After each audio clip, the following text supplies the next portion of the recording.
Morning बच्चों, बायोलॉजी.com में आप सबका स्वागत है। आपने हिंदी में एक मुहावरा सुना होगा, बाल की खाल निकालना। लेकिन आज हम खाल में बाल निकाल के पढ़ने वाले हैं। आज का जो हमारा टॉपिक है वो है बाल। आज का जो हमारा टॉपिक है वो क्या है? बाल या हेयर या रोम, केस, इसका अध्ययन करने वाले हैं। बालों का अध्ययन ट्राइकोलॉजी कहलाता है। ट्राइकोलॉजी कहलाता है। Study of hair, trichology. बालों का अध्ययन हम जिस शाखा में करते हैं विज्ञान की, उसे ट्राइकोलॉजी कहते हैं। दूसरी बात, बालों की जो उत्पत्ति होती है वो एक्टोडर्म से होती है। एक्टोडर्म, भ्रूणीय एक्टोडर्म से बाल बनते हैं। कैसे? क्योंकि बालों की जो उत्पत्ति, बाल जो बनते हैं वो त्वचा की जो बाहरी परत होती है एपिडर्मिस, उससे बनते हैं बाल। एपिडर्मिस की उत्पत्ति एक्टोडर्म से होती है, तो सीधा हो गया बालों की उत्पत्ति भी किससे हो गई? एक्टोडर्म से। आइए हम अब बाल या हेयर की स्ट्रक्चर चित्र द्वारा समझते हैं। बालों की उत्पत्ति एपिडर्मिस से होती है। किससे होती है? एपी, त्वचा के दो भाग होते हैं, बाहरी भाग एपिडर्मिस, भीतर का भाग डर्मिस। बाल जो है वो एपिडर्मिस से बनते हैं। किससे बनते हैं? एपिडर्मिस से बनते हैं। ये जो भाग है वो एपिडर्मिस में बना रहा हूँ। ये जो इतना भाग है ये क्या है? एपिडर्मिस। और अंदर का जो भाग है वो डर्मिस कहलाता है। तो इस तरह एपिडर्मिस अंदर की ओर एक पाउच थैलेनुमा एक संरचना बनाती है, एक अंतर्वलन बनाती है। इस संरचना को हेयर फॉलिकल कहते हैं। हेयर फॉलिकल कहते हैं। हेयर फॉलिकल अंदर की ओर एक वलन बना रही है। कौन बना रही है? एपिडर्मिस। इसे हेयर फॉलिकल कहते हैं, जिसका नीचे का भाग जो है थोड़ा इस तरह फूला हुआ होता है। इसे हेयर फॉलिकल कहते हैं। हेयर फॉलिकल का जो बाहरी भाग है, इस पे दो परत होती है हेयर फॉलिकल पर। बाहरी जो भाग है वो डर्मिस के तंतुओं से बना होता है। बाहरी भाग किसके? तंतुओं से बना हुआ होता है। तंतुओं से बना होता है, और ये तंतु वास्तव में किसके हैं? डर्मिस भाग के हैं। फिलामेंट्स, कोलेजन फिलामेंट्स किसके? डर्मिस के। और जो भीतर का भाग है, जो भीतर का भाग है वो एपिडर्मिस की कोशिकाओं से बना होता है। एपिडर्मिस की कोशिकाओं से बना होता है। ये जो अंदर का भाग है फॉलिकल का, आप पूरे में ये बना सकते हैं। ये जो अंदर का भाग है वो किससे बना हुआ होता है? ये जो लाल रंग से बना है ये एपिडर्मिस की विभाजनशील कोशिकाएं हैं। ये यहाँ जो होती है वो विभाजनशील कोशिकाएं होती है। और ये कोशिकाएं होती किसकी है? एपिडर्मिस की होती है।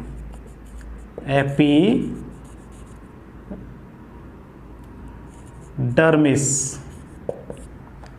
ठीक है, तो दो स्तर होंगे हेयर फॉलिकल में। बाहरी स्तर तंतुओं का जो डर्मिस भाग का है, अंदर का जो स्तर है वो विभाजनशील कोशिकाओं का है, जो वास्तव में किसका है? एपिडर्मिस का होता है। किसका होता है? एपिडर्मिस का होता है।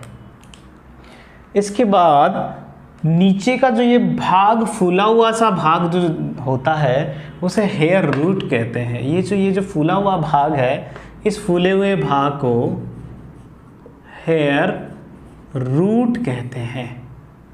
क्या कहते हैं? हेयर रूट कहते हैं। इस रूट भाग में नीचे एक और अंदर की तरफ बना हुआ इस तरह उभार या गड्ढा होता है। इसे हेयर पैपिला कहते हैं। हेयर पैपिला कहते हैं। इस पेपिला में, ये जो हेयर पेपिला, हेयर रूट में जो इस तरह ये जो अंदर की तरफ धंसा हुआ भाग और इस तरह जो उठाव, एक खाली जगह जो बन गई, उसको हेयर पेपिला कहते हैं। इस हेयर पेपिला में धमनिकाएं प्रवेश करती है।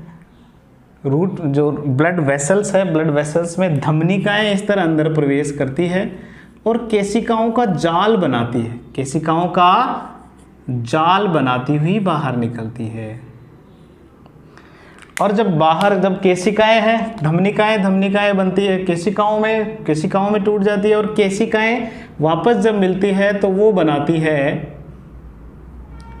केशिकाएं जब वापस मिलती है तो क्या बनाती है, सिरिकाएं। तो इस तरह सिराओं के रूप में, ये सिरिकाओं के रूप में बाहर निकल जाती है। तो हेयर पेपिला में वास्तव में क्या हो रहा है, ब्लड वेसल्स एंटर हो रही है, जिसमें धमनिकाएं एंटर हो रही है, केशिकाओं में विभाजित हो रही है और सिरिकाओं में बाहर की ओर निकल रही है। कार्य क्या करते हैं ये जो मैंने बनाई, ये क्या है, ब्लड वेसल्स है, रुधिर वाहिनियां है। क्या है, रुधिर वाहिनियां।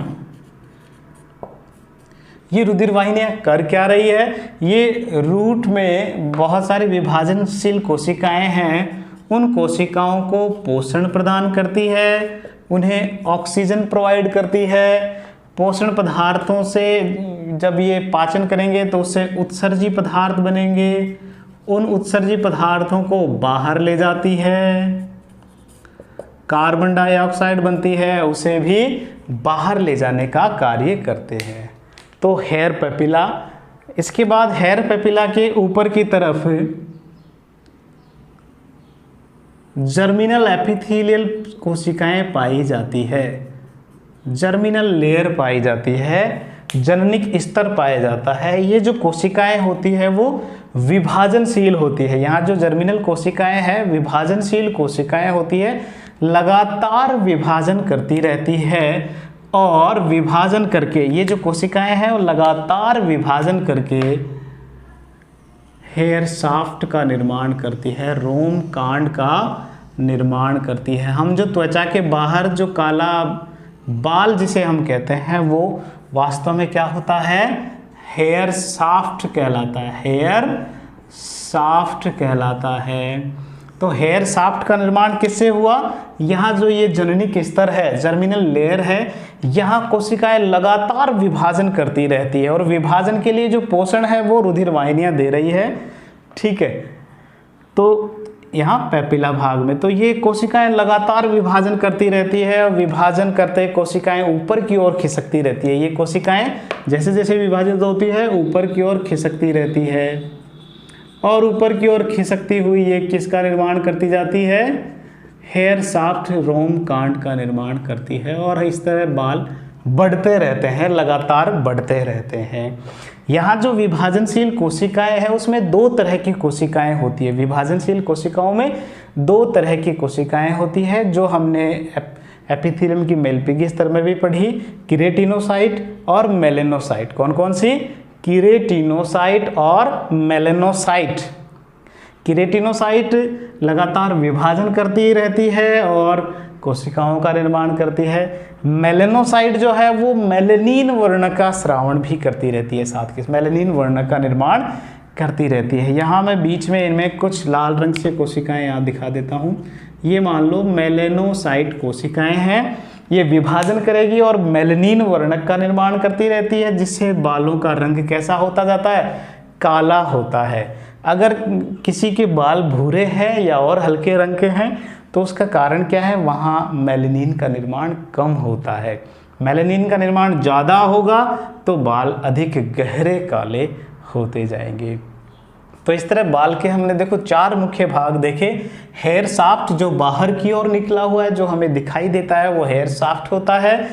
अंदर त्वचा में जो धंसा हुआ भाग है वो हेयर फॉलिकल, बैगनुमा भाग हेयर फॉलिकल। नीचे फूला हुआ बल्ब की जैसी संरचना हेयर रूट कहलाता है। हेयर रूट और हेयर पेपिला को दोनों को मिला के हेयर बल्ब भी कह देते हैं, इसे हेयर बल्ब भी कहा जाता है। ठीक है। इस रूट भाग में एक अंदर की तरफ धंसा हुआ भाग हेयर पेपिला है जिसमें रुधिर वाहिनियां प्रवेश करती है। ठीक है, रूट में विभाजनशील कोशिकाएं जो लगातार विभाजन करती रहती है और हेयर शाफ्ट का निर्माण करती जाती है। इस तरह हमने ये बाल के मुख्य भाग हमने देखे। अब बाल या जो हेयर है उसके साथ और 3 विशेष संरचनाएं जुड़ी हुई होती है। उन संरचनाओं को बनाते हैं और समझते हैं।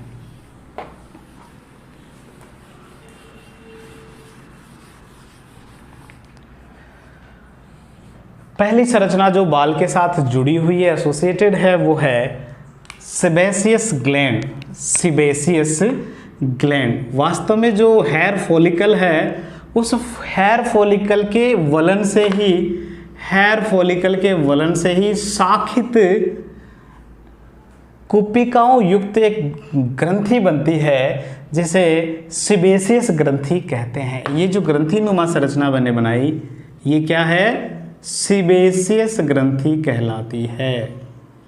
सेबेसियस ग्रंथि कहलाती है, जो शाखित होती है, ब्रांच्ड होती है और एल्वेओलर होती है। इसमें बहुत सारी कुपिकाएं, कुंडिकाएं इस तरह पाई जाती है, छोटी छोटी। तो इस ग्रंथि का नाम क्या है? सेबेसियस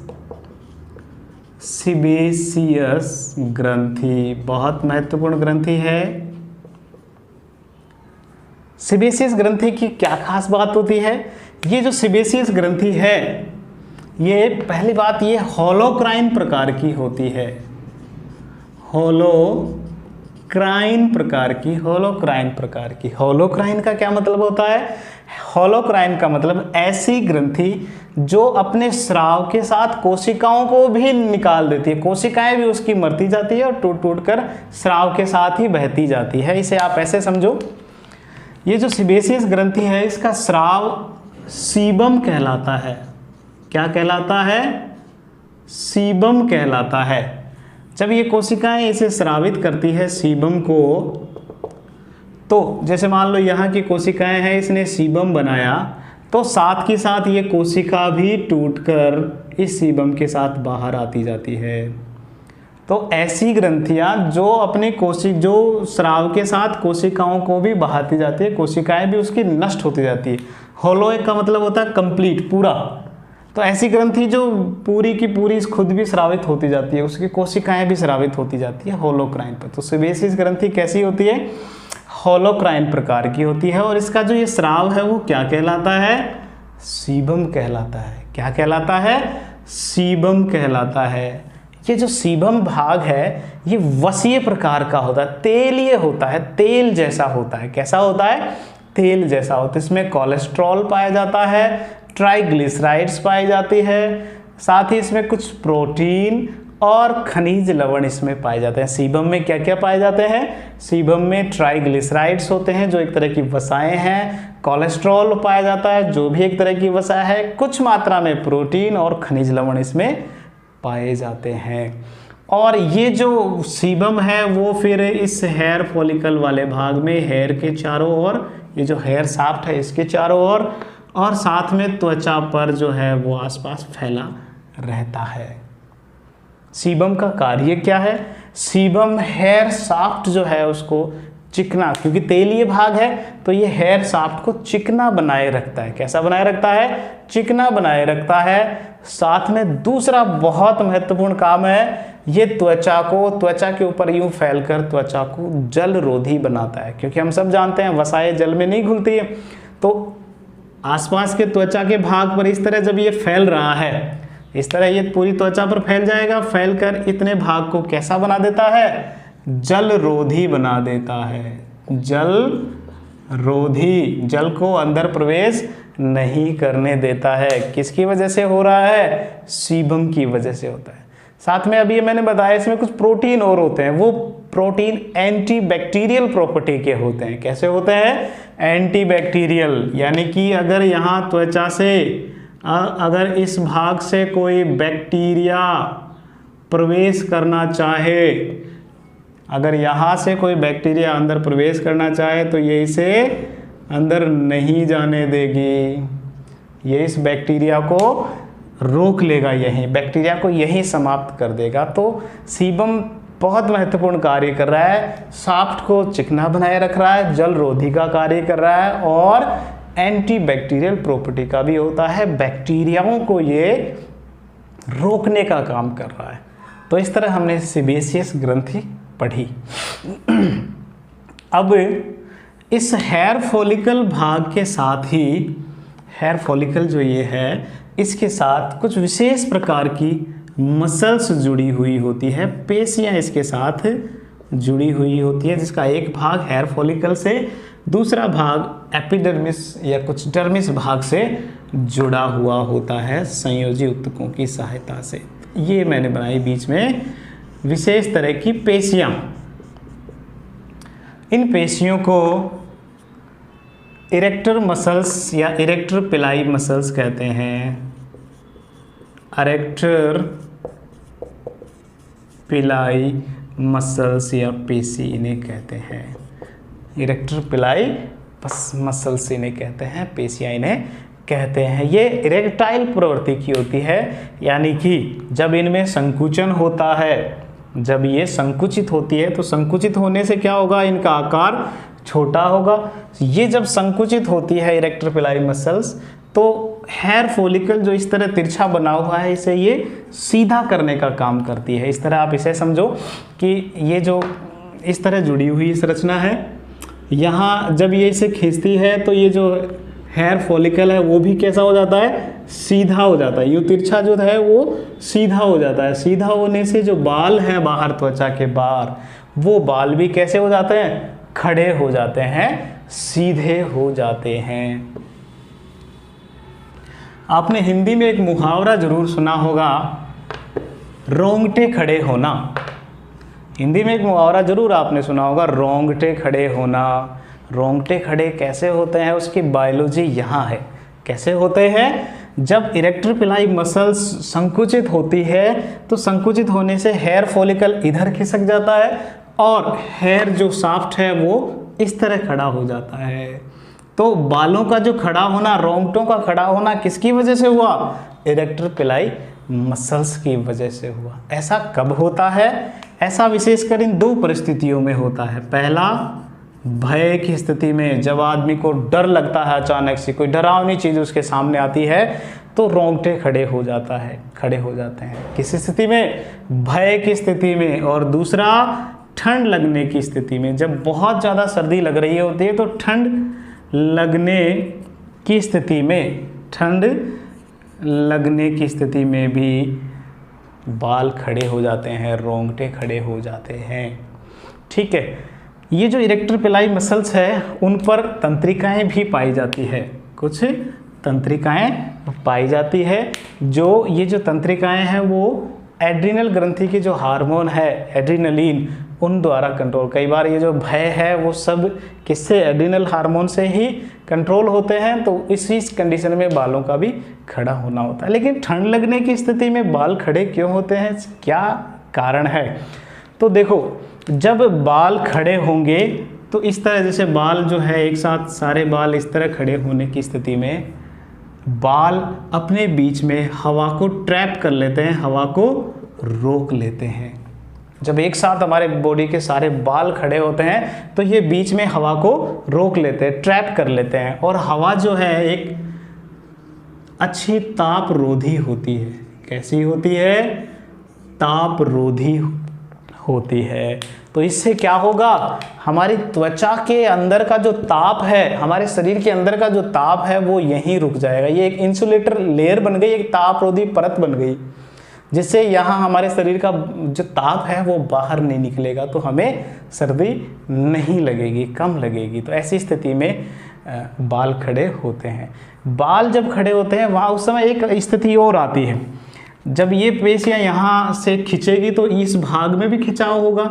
इस भाग में खिंचाव होने से यहाँ पर भी एक तरह का गड्ढा या पिट जैसी संरचना बन जाती है। जब बाल खड़े होते हैं उस समय आप देखना, वहाँ हमारी त्वचा पे छोटे छोटे बहुत सारे गड्ढे बन जाते हैं। ये जो गड्ढे हैं वो गूज पिंपल्स कहलाते हैं या गूज फ्लैश कहलाते हैं। गूज फ्लैश या पिंपल गूज फ्लैश या गूज पिंपल्स कहलाते हैं। इस तरह की संरचना बन जाती है कब? भय और ठंड लगने की स्थिति में। तो इससे भी क्या हुआ, हमारे शरीर का जो एरिया है वो कम हो जाता है। एरिया कम होने से भी जो है वो सर्दी कम लगेगी। अब तीसरी दो संरचनाएं हमने देखी, सेबेशियस ग्रंथि और इरेक्टर पेलाई मसल्स। तीसरी चीज़, कभी आपने ऐसा महसूस किया है कि हम त्वचा को टच नहीं कर रहे हैं, सिर्फ बालों को छू रहे हैं तो भी हमें स्पर्श महसूस होता है? खास करके आप हमें आईलैशेस, जो आप आँखों की जो बाल हैं उनको अगर आप स्पर्श करते हो तो महसूस होता है। इसी तरह छोटे जानवर जैसे जो मूँछों वाले जो होते हैं, जैसे शेर, चूहा या खरगोश, खास करके जो बिलों में रहने वाले खरगोश, चूहे, उनके जो विस्कर्स जो होती है, मूछें जो बड़ी बड़ी ऊँची होती है, विस्कर्स इन्हें कहते हैं, वो विस्कर्स जो है बहुत महत्वपूर्ण, वो स्पर्श को महसूस करते हैं। बड़ी बड़ी जो मूछें हैं वो स्पर्श को भी महसूस कर पाती है। कैसे महसूस करती है स्पर्श? बाल तो निर्जीव संरचना होती है, जिसे हम बाल कहते हैं ना, हेयर शाफ्ट, वो तो निर्जीव होती है, फिर हमें महसूस कैसे होता है? तो वास्तव में जो हेयर शाफ्ट होता है, उस हेयर शाफ्ट के साथ इस तरह तंत्रिकाएं पाई जाती है और वो तंत्रिकाएं सेंट्रल नर्वस सिस्टम में प्रवेश करती है। इन तंत्रिकाओं को इस तरह, ये जो तंत्रिकाएं इस तरह जाल जो बनाती है, इसे हेयर रूट प्लेक्सस कहते हैं। हेयर रूट प्लेक्सस कहते हैं। हेयर रूट प्लेक्सस कहते हैं। तो जब कोई व्यक्ति या जब आप अपने बालों को स्पर्श करते हो, केवल बालों पे, यहाँ त्वचा को स्पर्श नहीं करना, केवल बालों को जब स्पर्श करते हैं तो बालों का मूवमेंट होता है। ये जो बालों को अगर कोई स्पर्श करेगा तो बालों का मूवमेंट होगा। जब बालों का मूवमेंट होगा तो हेयर फॉलिकल जो है वो भी मूव करेगा। हेयर फॉलिकल के मूव करने से ये जो तंत्रिकाएं जो है वो हेयर फॉलिकल के संपर्क में आएगी और संवेदनाएं बनेगी। उन संवेदनाओं को ब्रेन द्वारा महसूस किया जाएगा, स्पर्श को महसूस किया जाएगा। तो इस तरह आपको ये बात समझ में आई होगी कि अगर आप अपनी त्वचा को नहीं छू रहे हैं, केवल बालों को भी अगर आप छूते हैं तो आपको स्पर्श महसूस होगा। आप बालों को ताप महसूस नहीं होता, लेकिन स्पर्श महसूस होता है, क्योंकि ये तो जो तंत्रिकाएं यहाँ है वो कैसी है? स्पर्शग्राही होती है। केवल बालों को छूने से यहाँ जो हेयर फॉलिकल है उसमें मूवमेंट होता है। हेयर फॉलिकल के मूवमेंट होने से हेयर रूट प्लेक्सस में मूवमेंट आता है, यहाँ संवेदनाएं बनती है और वो संवेदनाएं स्पर्श के रूप में महसूस की जाती है। तो इस तरह हमने हेयर जो है, बाल है, उसकी संरचना पढ़ी। खाल में बाल को पढ़ा। मुहावरा था बाल की खाल निकालना, लेकिन यहाँ हमने खाल में बाल को पढ़ा। ठीक है, तो बच्चों इस तरह आज का जो अपना टॉपिक है वो यहीं समाप्त होता है। आपसे एक प्रश्न पूछा जाएगा जिसका जवाब आप कमेंट बॉक्स में दे सकते हैं। अगर वीडियो आपको पसंद आता है तो आप लाइक करें, सब्सक्राइब करें और जुड़े रहें biology.com के साथ। धन्यवाद।